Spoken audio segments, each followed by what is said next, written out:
welcome. I'm here today with Marie Alessi. Welcome, Marie. Hey, Karen, how are you?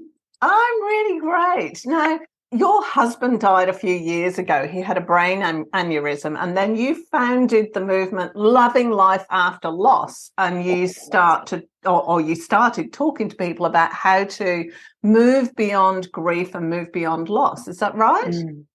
Yes, absolutely. Particularly how to address grief differently to what society suggests. Yes, that's a really good point. That was one of the things that really intrigued me about this, because I remember when I was in junior school, I was very young, probably about 9, and one of the boys in my class was called out, and he'd been told that his mother had been killed in a gas explosion. And I remember it clearly because I was walking past the headmaster's office not long after, and the boy was sat there by himself. And they'd given him a bit of time to just process things by himself. I mean, we're talking a long time ago now. Yeah. It's kind of like, as a society, if you want to grieve, you go over in the corner and do it by yourself because we don't want to see it. That's a bit hard, but that's what stuck with me at that age. That's really shocking. Like instantly I'm thinking, oh my God, like my boys were 10 and 8 when Rob died. So literally around that age. And I couldn't imagine them being told by the headmaster and then sitting on their own, or let alone all alone. That's just heartbreaking. As a mom, it just rips my heart out thinking about that. It's shocking. Yeah. But it is grief isn't something that we're taught to show publicly as a Western kind of British heritage kind of thing. Yeah. I don't know. Even more so, we are not taught how to deal with it, full stop. Not just that people feel uncomfortable about it, but we're just not taught how to actually grieve properly. And that's one of many reasons that got me to start this movement. So talk to me, how do you grieve properly? What do you mean by that? Well, first of all, it's a very interesting question in such that, how do you grieve properly? Like, everybody's so different. Everybody needs something so different. But I believe that what society suggests, which is, your life is over and your life will never be the same. There's always going to be a hole in your heart. There's all these go-to sentences that you hear when somebody passes, that none of them really help with the healing. All of them actually keep you stuck in the pain. And that's where I believe the biggest mistake happens. And I usually like sharing a comparison here, and this is such an exception for me because I always say don't compare when it comes to grief, but there's one thing I really do want to compare it to, and that is when it comes to physical and emotional pain. I always say, imagine you're walking across a field full of wounded soldiers, and they're just bleeding and they're hurting, and some of them are just having scratches, and other ones have lost limbs and are in absolute danger of losing their lives. What would people do when they see that? Everybody would rush to help them dress the wound, to help them get to a doctor, to help nurses or doctors get to them, to save their lives, to help them heal. But when you come to a field of emotionally wounded people, and that is such a hot topic right now, where we just had Mental Health Awareness Day, on 10th of October. It wasn't too long ago. And this is when you think about that, a whole heap of people that are hurting on an emotional level. And let's just reduce it to the field of grief, because mental health can address so many different topics. But when we reduce it to the field of grief, nobody in their right mind would do that, as in just walking away and going like, you know what, that will always hurt. Oh, just pour a bit more salt in the wound so it hurts really properly, because that's what you're supposed to do. But, we deal with grief complete polar opposite as how we would deal with wounded soldiers. And just because we can't see the wounds doesn't mean that we're not hurting. So when you're hurting, the first thing that you need to do is sit with the person, be compassionate, hold their hand, be there for them, assure them that it will get better, that you are there to address their wounds, if that makes sense, and that's how I often explain it. What happens when you walk away and tell them it'll never get better? You'd never deal with somebody who's physically hurting like that. And there's another thumbs up.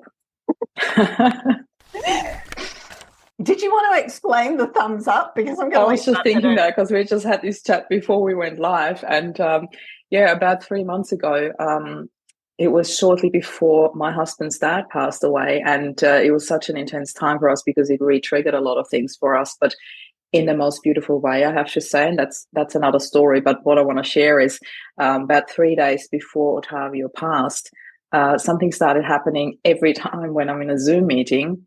You know, there are these hand raiser and love hearts and thumbs up signs that you can press in meetings. And it started happening that a thumbs up would appear on my screen and it had like a circle around it, like it was loading. And just before it loaded, it disappeared again. And it started happening in every single Zoom meeting. And now it's almost like for me, it's like a thumbs up from Rob. I call them when they happen. But every now and then they fully load and then other people can see too. And I'll be sitting here talking with my hands and I go like, how did that happen? How did you? It's like, it's not me. I didn't press the button, you know. Once I even got a hand raise, I'm like, where's the love heart? I want the love heart, but I always get the thumbs up. So yeah, I just got my thumbs up when I talked about that. So what happened with Rob that made you start doing this? So Rob just died of an aneurysm, didn't he? Yes, which is very, very basically sudden. dropped dead. Absolutely. For me, I literally have that vision of him being unplugged from our lives, like literally. And that's exactly how it happened. So Rob was away on a business trip and he never came home. He was just in Perth for work. And we walked him to the station 3 days before because he usually caught the train. We live so close to the train station. He usually caught the train to the airport and then caught the plane over. And the night before we chit-chatted, you know, and then the next morning he didn't call me back. He was supposed to wake me in the morning and the phone call never came and my anxiety levels were rising and I was like, you know, what's going on? And tried to contact him and to cut a very, very long story short, around lunchtime, I had this epiphany. I was like, oh, Rob always leaves the details with me where he stays. So because I couldn't get hold of him, I called the hotel where he stayed and I said, please don't think I'm one of those freaked out wives stalking her husband, but I know my husband's staying with you. He was supposed to call me in the morning and he's never late and he hasn't called me all morning. I'm really worried about him. Can you please send somebody to his room? And the moment I said that, I had this vision of him collapsing in a shower. And I remember just shaking my head going like, don't go there, Marie, don't go there, you know. I'm getting a thumbs up again. It's incredible. And I had this vision of him collapsing. And in the moment when I saw that, it was literally just a split second. I said to them, and can you please check in the shower? And I thought they must think I'm completely mental, you know. And that's where they found him. He had collapsed in the shower and died on the spot. It was just absolutely incredible. So I consider myself lucky in one way, or in many ways actually. But the one thing that was really important for me in that whole time was that Rob and I had a couple of conversations. You know, usually conversations like that are triggered when you hear about a fatal accident or you drive past a fatal accident where you're like, you know, you're completely rocked to the core and it makes you think, you know, what would happen if that would happen to us? And one day he drove past a fatal accident where a young dad had passed in a front-on crash with a truck. And we chatted that night and I still remember it. We were sitting in our bed and we had one of these conversations. What would you do if something was happened to either of us, you know? And we both always said, I would want you to take the boys and create the happiest life possible. And we really meant it because Rob and I, we were just love and connection. We were that couple. Everybody looked at us as that couple. You know, they was like, oh, you two, you know, we were always that loved up couple for everyone. And we really were, not just on Facebook. We really were, you know, it was just such a connection that I had with Rob. And that's why I think I felt it when something happened. That's why I think I had that vision. That's why I think I've been just guided along the way. And that's what I took, you know, when I finally received that phone call that afternoon that Rob had passed, I instantly knew that it was such a bizarre, it was almost like a flick the switch. That's what I need to do. I need to create the happiest life possible for the boys and I. I had no idea how to in that moment. I was completely broken and, you know, my heart stood still and it was like the world was spinning around me but stood still at the same time, if that makes sense.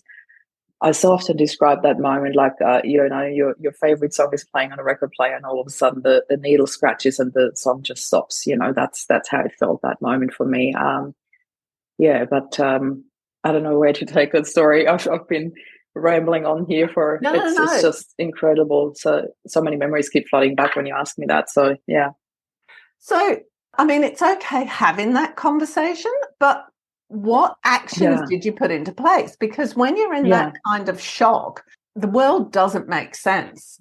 What did you actually do? And what made you say, hang on, the way I'm being, or did something happen that made you say, the way that people are dealing with me is not working? What actually created the next part? Yeah, that's a really good question, because that's a one step back, like told in one sentence sort of answer. Like, my dad passed when I was 20.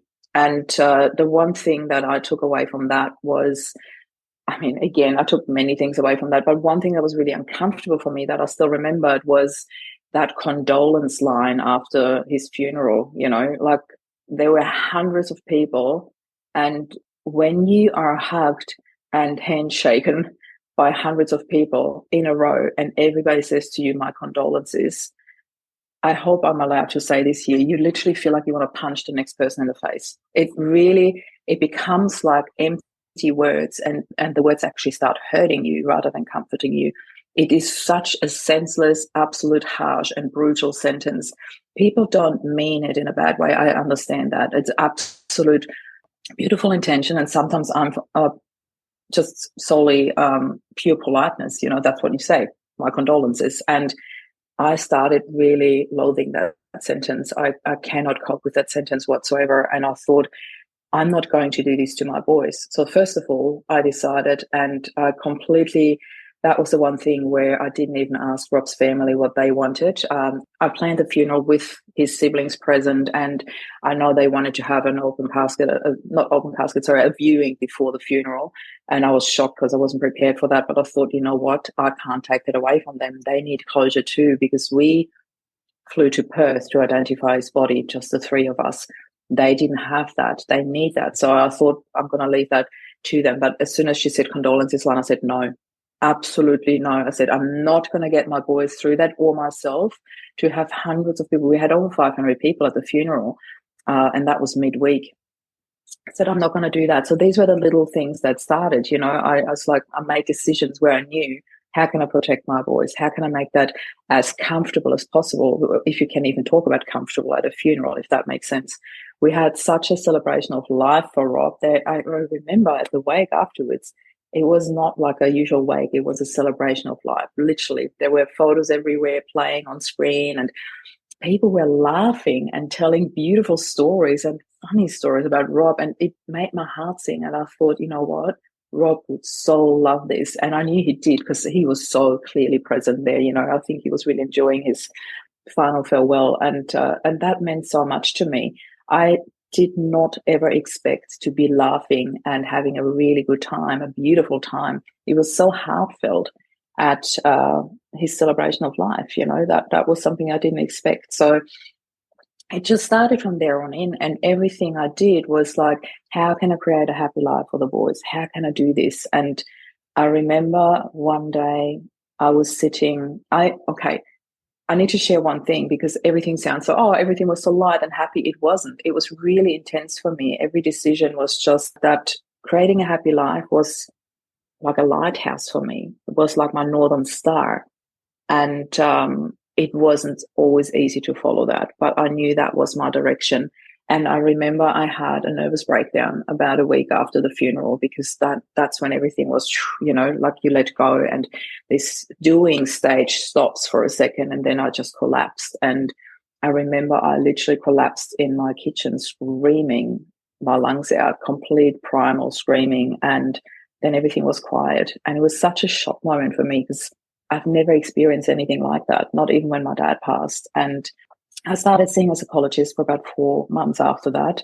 And there was a pivotal moment in her office, and I sat with Emily and I talked to her about all of that, what I just shared with you, you know, how people react so differently, and they all come and look at me and it's like, oh, how are you going, Marie? You know, and their face is drooping, and their voice and their whole energy just drops when they see me. I'm like, well, I'm doing okay. I'm actually doing quite good today, you know. And they didn't expect that. They were like, why is she doing good? She's not supposed to be doing good. Her husband passed. It's this whole, people were so puzzled when they saw me having a good day or a great time with anything. And I said to her, there's so much pressure, this expectation from society, how you're supposed to grieve. And, and she looked at me and said, well, what does grief mean to you, Marie? And she was so calm. And I said, this is really bizarre, but the first word that just came out was empowerment. And that was completely unexpected. And that's when I said to her, I think I need to write a book about this. And she said, yeah, you should. So I did. That was literally the seed planted for what is now a global movement with thousands of people in it. Yeah. It's really funny because as you're saying that, I know both sides of it, going through the grief for somebody close. Yeah. But also, I don't know how to deal with people who just lost their son or their daughter. Yeah. What the hell do I say? Because I know how I'd be feeling. So I'd be going, how you going? Well, do you? Do you know how you would be feeling? That's a good question. Well, that's it. I don't know. So I'm a bit, I suppose, because like most people, I respond as opposed to generate the conversation. So my question comes from a space of, okay, what does my reaction need to be to this? Is it going to be happy or is it going to be sad? Yeah. But we're not, it's both sides of it. We don't know how to grieve, but we also don't know how to respond. Yeah. I think that's such a good point that you raised that. I'm really grateful that you raised that, because I believe that the best way to respond is to not make assumptions. Everyone makes assumptions that this is the worst thing that ever happened to you. But sometimes it can actually be the best thing that ever happens to you. And it sounds absolutely disrespectful when I say it that way. But you just don't know why those things happen. And also people have always asked me, you must constantly be asking yourself the question, why did that happen to me? And I always said, no, I have not once asked myself the question. And that really puzzles people. But what people don't understand, and I often don't know how to explain it to people, because I understand that everyone's faith is very different. But shortly after Rob died, I had the most beautiful enlightenment about Rob's passing, where I all of a sudden felt such peace. And I was like, wow, this was Rob and my contract. We had a soul contract. We chose this for whatever reason, but we chose this. And I felt so strongly about it. And I got so much confirmation that this is what we have chosen along the way. And this is for another 1,000 other stories, but it was just really beautiful to feel at peace with that and to not beat myself up about this why and asking myself this question. I never once asked myself that question. When my dad passed, I did. I handled my dad's passing so differently, but I learned so much from it. And one thing that I learned was to never take life for granted, to tell people how much you love them, to tell people if they're wearing a beautiful dress, to tell people, I like your smile. It is something that I've really learned and taken on from my dad's passing, which made our relationship so beautiful. Rob and I really lived that on a daily basis. We would always tell each other how much we loved each other and how much we meant for each other. So I felt that I had such a beautiful, fulfilled life with Rob through that one gift of my dad's adversity, of my dad's passing. So I got very sidetracked with your question. I didn't know, but it's just No, you didn't. Yeah. Because it's opened up a dozen other questions. Yeah, for me, because absolutely. Where I always want to understand. That's where I come from. So kind of putting myself in your shoes and thinking about it. The big guide for you. Oh, no, hang on, not guide. Perhaps what opened the space for you was your commitment to your boys. Having had that conversation with Rob, you got to make sure the boys have a happy life. Perhaps that, and I'm just thinking about it from my perspective here, because I know when my mum passed, I was just a big hot mess. And I adore my husband, don't get me wrong. He can't deal with strong emotions. He's one of those, I'm just going to go away and leave you to it. So, and I'm out there. I just live out there, which is opposites attract, we're one of those couples. So I'm kind of thinking I didn't have anything to pull me forward. And was it that thing of having the kids wanting to give them a happy life that left you the space in all those emotions to go, I want to go that way, not just go down the way that my emotions are pulling me.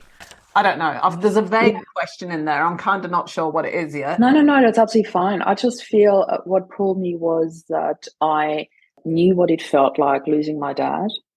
And I was so much older than them. I was 20 when my dad passed. They weren't even combined as old. They were 10 and 8, And I thought, I'm not going to let that happen to you. I've got you. It was this instant mama bear, deepest instinct to step into full-on protector mode. I'm going to grab you, and we run and we take this most amazing. So I actually planned a trip around the world with him after Rob passed. About 5 months after, we jumped on the plane and traveled around the world for 2 months, the three of us together. And what they never knew was that Rob and I actually had planned to take the entire 2019 off and travel around the world with them. We wanted to homeschool them, and we had the whole itinerary standing. I still got all the pictures on my cupboard upstairs. I never had the heart to take them off. And we had everything planned. We would travel through South Africa and Europe and Asia and have like an endless summer for an entire year. And when Rob died, rather than going like, oh, I can't do this. And this is a very pivotal decision that I apply over and over again. I never look at what I can't do. I always look at what can I do. So I went like, okay, what can I do? There's no way I would travel through South America with 2 young boys on my own. But this is what I can do. So we went to the Maldives and the Canary Islands, and we went through Europe, and we went to Paris to eat escargot. That was what my eldest wanted. And they're okay with lots of garlic on. And I took them to Universal Studios, and then we went home. It was a really, really beautiful trip around the world, and we traveled so well together, and there was so much happiness. And I thought, that's what I need. Creating happiness, creating new happy memories, because we've got so many happy memories with Rob, and now it's time to create them as a family of 3. I don't let this pivotal moment of Rob's passing be a catalyst for going downhill. This needs to continue or even go further up, whatever, but never down. And that really fueled every single one of my decisions and directions that I chose. And there was obviously grieving going on while you were doing this. Yeah. Okay, what form did the grieving take, and how did you kind of build that in? Because it's not something you can... Grief is something that we have to feel, like that's part of our psyche. Yes, have to a certain extent. Absolutely, I agree with that. It's very unhealthy to just tuck it away. The way I see it, though, is not how can I fit grief in, because grief happens naturally. The sadness, all of the pain, all of that happens naturally. For me, it was the how can I build happiness in. So see what I mean? The focus changes 180 degrees, because I don't have to worry about grief. The grief is there. The sadness is there. I don't need any help with creating that. It's automatically there. But what I need help with and where I need my focus to be is how do I build happiness in? And that's what society doesn't teach you, that you can grieve and be happy. For society, it's all either or, and mostly it's grief. When somebody dies, that's where you got to be. That's your space, and that's where you're going to stay. And I'm like, no, that's not where I'm staying. That's where one of my feet always will be, but the other one, no, I shouldn't say always, till I'm healed. This is the other thing. People always tell you you can't heal from grief. I beg to differ, because we have. There's this whole perspective. If you have the perspective, if you choose the perspective that you will never heal from grief, your focus will always stay on grief, and you'll always stay there, or at least one of your feet will always stay there.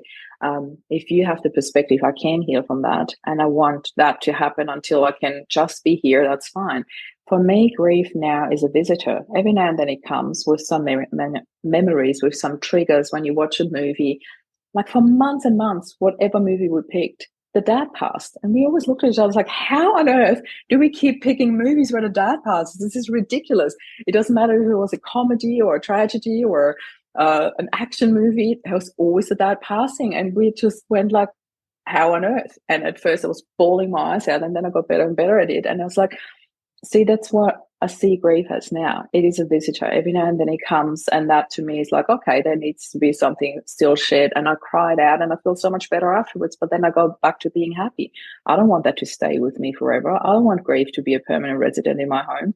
It can visit every now and then, absolutely fine, but then off you go. It's just something where when something happens, when triggers come up, I do embrace them wholeheartedly. I don't ignore them. I work with it. I even lately, when I just told you, when Ottavio passed, my father-in-law, it triggered a lot of things for me. And for the first time in a long time, I never had to deal with anxiety in my life.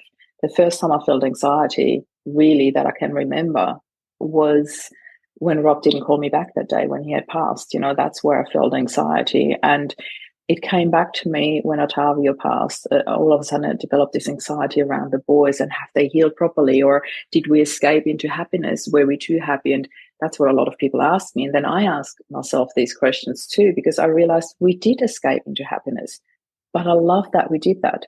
There's nothing wrong with that, because it takes you to a place where you're then better equipped to deal with it. So I think you can't shake it off. It'll come anyway, but it'll come at a time when you have healed to a certain extent and where you're more equipped to deal with it. But all these questions came up, as in, did I do it the right way? Was it right for them or just right for me? And so I decided to go back into therapy because I thought, right now I need support with that. And this is what I want everybody to really listen to your own heart. When you have needs, meet them in whatever way that helps you. Don't listen to what society tells you. Listen to your heart, because you always know best what you need and when you need it. That's my big message here. It's really interesting because something you said there, we view it as an either or. If somebody close to you has died, and the analogy that came up for me is Queen Victoria. When Albert died, she went into mourning for 12 months. She literally did not come out of Buckingham Palace. She wouldn't see anybody. She wouldn't do anything. And she wore black for the rest of her life. Yeah. And that's deemed appropriate, shall we say. Yeah. That's an appropriate response to the love of your life passing away. And there is no room for being happy. There is no room for moving on with your life in our expectations of what you should be like when you're grieving. And it's simply never occurred to me till this conversation that, okay, it's actually okay to be happy and to focus on happy and to let the grief come and then let it go again. You don't have to hold on to it. Yeah. It's so beautiful that you say that. I've definitely dealt with grief highly inappropriately, and I love it. And I'm sure that Rob would be so proud of me for that too. And there's one thing that most people say, in particular, often connected to the space of grief, where they say, it's okay not to be okay. And then one of my moderators in my group actually said to me once, it's okay to be okay. And I loved it. I'm like, oh my God, this is such a golden nugget. Thank you, Christopher Krupa. I have to mention him here because I'm stealing his quote. But, that it's okay to be okay. That is so powerful and so simple. And we are not being taught how to do that. And that's why I started. No, we're taught to be not okay, but we're not taught to be okay. Exactly. And we're taught that it's okay not to be okay, but we're not taught that it's okay to be okay. That's the exact point, I love it. And our assumption is that when Rob died, if I'd met you, I'd be like, you're not okay. That would be the space that I was coming from, that you're not okay. And you're never going to be fully okay again. Yeah. And it's so not true. I was fully okay. And actually relatively soon, for most people's judgment, I have to say, I was okay too quickly. And I couldn't have been prouder of myself for being okay so quickly, because I worked so hard on it. Every decision I made was built on, how can I create a happy life? At first it was to make Rob proud, but then it was also, or I should say, and it was also for our benefit. It was just something that it's just natural. People just want to be happy. Everyone, no matter what race, what age, what upbringing, people just want to be happy. That's the one thing that combines all of us, that unites all of us. And I certainly wanted that for myself and the boys. I thought, how can I do this? And every single decision in my life, every step of the way was, how can I make this the best or happiest decision or experience of our lives? And I love that I did that. I have no regrets. Yeah. So let's talk about, I hate it when my brain does this. I've got it's all good because we're jumping around in so many levels, but I just love it. Yeah, I know. I do enjoy it. It's really good fun. But there's so many because I want to. If I think back to when my mum died, and I was like really in shock, it wasn't very pleasant. But I'm going to come back to the onlookers thing. So no, I'm not. Oh, see, there's too many places to go. It's fine. I want to go to the how. That's kind of where I want to go. So when you're making a daily decision, like, okay, I've got to get the kids up and feed them. Or if you've not got kids, if you've not got anybody else in your life, your husband's just died or your partner's, your wife's just died, what then? If there's nobody else in your life, what then? Yeah. I love that you asked me that. It is such an important question because so many people, moms in particular, tell me, well, I had to because of the kids. And I always said, you know what? There are so many people out there that make different decisions, unfortunately. You know, they either just don't move, don't get out of bed, sometimes slide into depression, unfortunately, or sometimes even drugs or alcohol, or very unfortunately also suicide. So there's so many other options, and I really want to put that under quotation marks because they're not great choices. But the fact that you did get up and that you did do something is like not a had to, you chose to. And I really want you to own that. It's so important you chose to. And here I come back to your question. You know, there are people that don't have kids. What then? You know, and so often people take kids as the perfect example. Well, you had to. Well, first of all, I don't agree with the had to. You chose to. It really changes everything. It puts the power back to you if you are aware of that in the moment or not. But you did choose. You could have just stayed in bed. And then people go like, well, at least you had kids and you had a reason to get up. I'm like, for some people, that though is it's hard to not just care for myself, but also for the kids. And I had moments where I felt like, oh my God, am I giving them enough? Am I holding them enough? Am I holding enough space for them? The answer was most certainly yes. But you don't know that in the situation. You're not on the outside. You are so, you know, there's so many layers of emotions, and it is really overwhelming, to say the least. You know, that's the most positive way I can put it. So there's always both sides to both stories. You know, if you don't have kids, at least you can look just after yourself and make sure that you have all the strength for yourself and you don't have to worry about anybody else. And if you do want to lay in bed one day because you just need to rest, you can. You cannot allow yourself that when you have kids. You know, I mean, again, it comes back to, yes, of course you can, but I chose to get up for them. I chose to stand strong for them. I chose to be their absolute northern star and their torchbearer and their mama bear and their mom in shining armor. I just needed to be all of that for them because I wanted them to be happy. I wanted to create that for them. So if I had not had kids, I don't know where I would have gone. I would have probably had a lot more moments where I would have just rested and not be seen by the outside world and just fall apart and cry, and that would have been okay too.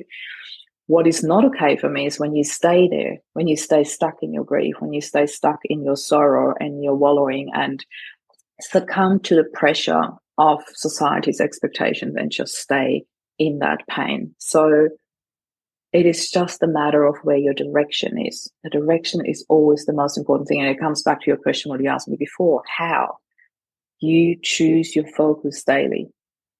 Because the pain doesn't need to be the focus. It's there anyway. So for me, the focus was always healing or happiness or hope, all these beautiful H words. And that's how I made it through every single day and sometimes through every single hour until I got to a better space mentally or emotionally as well, if that makes sense. It was literally getting from step to step at the beginning, from breath to breath. It's breathing, so important. This is one super simple tool. When you're in absolute overwhelm and you feel like you're completely falling apart, there's the power of the one deep breath.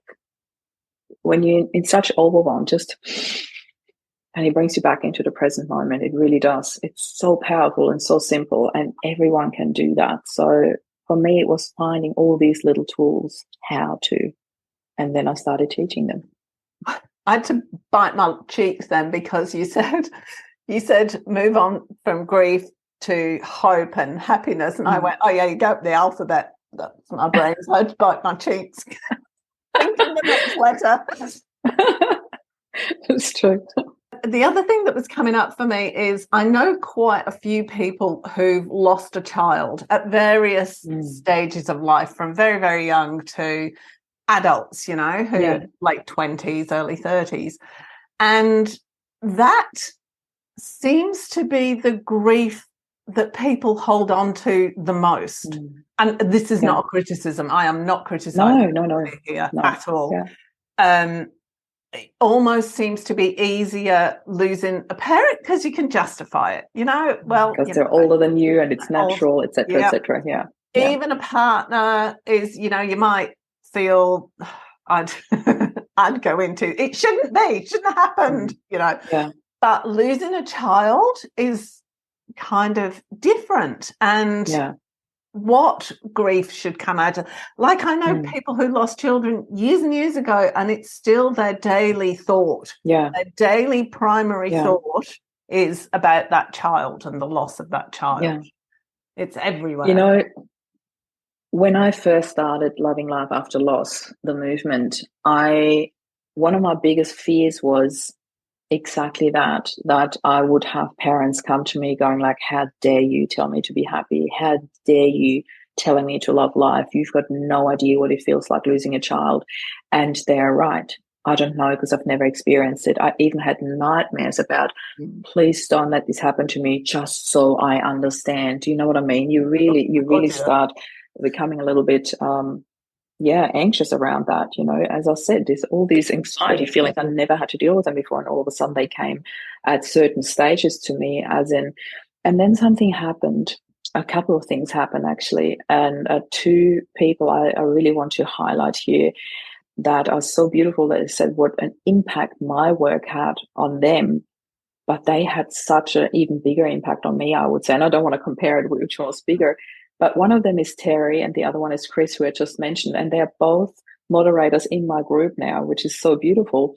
And Terry and Christopher both lost their son, and interesting enough, both their sons were called Ryan. Terry's Ryan was 34 and Chris's Ryan was 24 when they lost their sons, and both of them have taught me that, first of all, healing is absolutely possible.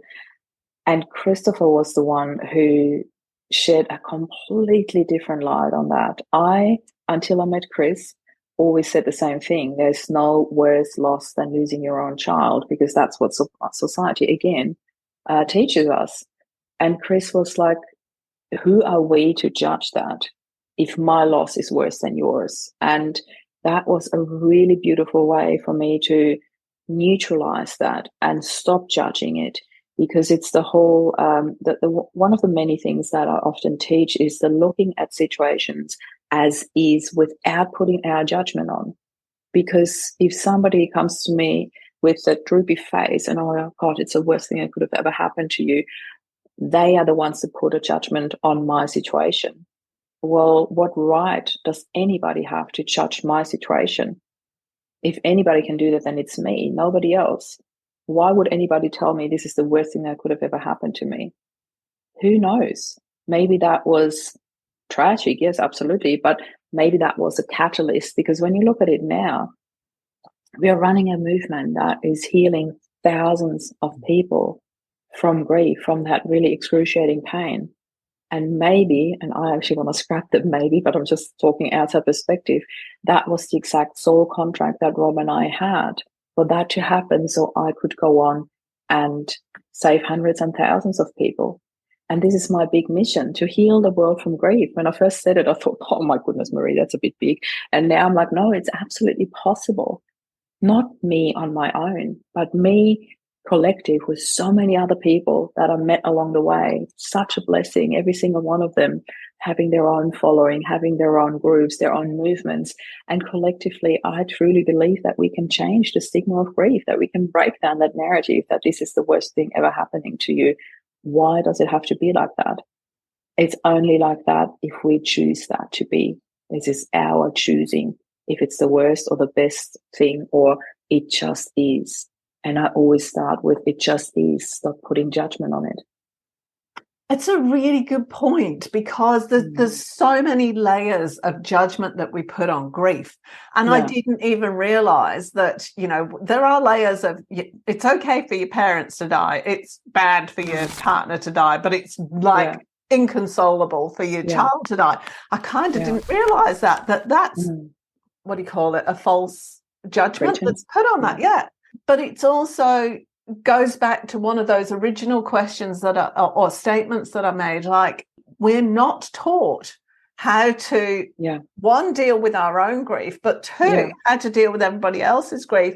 And we have expectations, and it's those expectations of how to deal with it ourselves and how to deal with it in others that need changing, isn't it? That's basically what you're doing.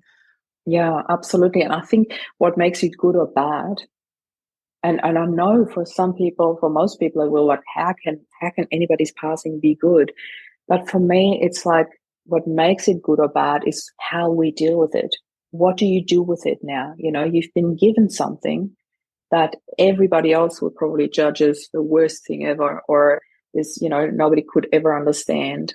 Maybe I don't understand. And I absolutely agree with that. Yet it really depends on what you do with it. And I feel very confident about saying that now that I've worked with hundreds of people that have lost their kids, where I've watched people go on to do some incredible stuff with that, some incredible movements or acts of kindness, or it doesn't always have to be global and movements. Sometimes it's just the way we deal with the world, or we go on and leave a legacy that changes what has happened. And I knew that I wanted to do everything in my power to leave the most beautiful legacy for Rod, and to know that his passing didn't go unnoticed, and his passing didn't happen for no reason. He was the most beautiful catalyst to everything we do these days. And I'm saying we as a family, the three of us, or we as a movement, with my moderators, with my team that helps me build this and grow this. And it is just so beautiful what happens in there, that I'm just saying, thanks, babe. This is just, he really took a fall for a lot of beautiful things to happen. And I think my heart is just full of gratitude for where we are with this right now. Talk to me about your group, because I know we've got to wrap up in a minute. I could keep talking here, Marie, but tell me about how people can get in touch with you and what you've got to support people.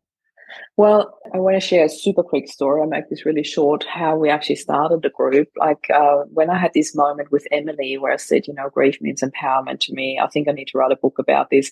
I actually went and did that. About 5 weeks later, I published Loving Life After Loss. So that was first a book before it became a movement. And what happened was, this was also absolutely unexpected for me. It not only became a Amazon #1 bestseller, but it ranked in the top 100 of Australia. I was gobsmacked. I didn't expect that. I just thought, I'm just sharing our story, how I met Rob, how we fell in love, how we had this most beautiful life, our barefoot wedding on the beach and the kids.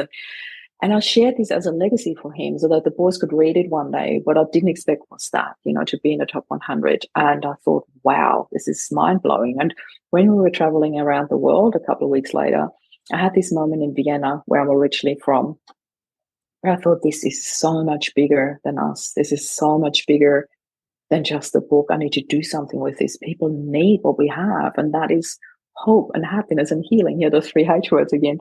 And that's what made me think about starting a movement. So I started a movement, and everything I learned, everything I did, every single step of the way that helped me heal, I started teaching. So I started creating healing journeys and programs. And when I opened the movement, I thought, I'm going to run a retreat in November. And I did. So I ran my first retreat in November 2019. And then, now we had our 4th one, I think, just a few months ago.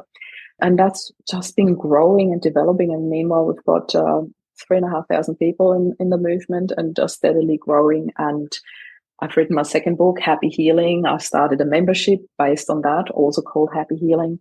I've done a TEDx talk about redefining our image of a widow. That's really, really important to me, letting go of those labels. So yeah, I believe anybody who's drawn to that, I think the best way is just to have a look on my website, because you will find everything there about the programs, the books, the movement, everything. And that's mariealessi.com. So to keep that simple. And the links will be on the webpage, but they'll also be on the video on YouTube as well. Yeah. Redefining the widow. I don't know whether to go there now or whether to do another episode on that.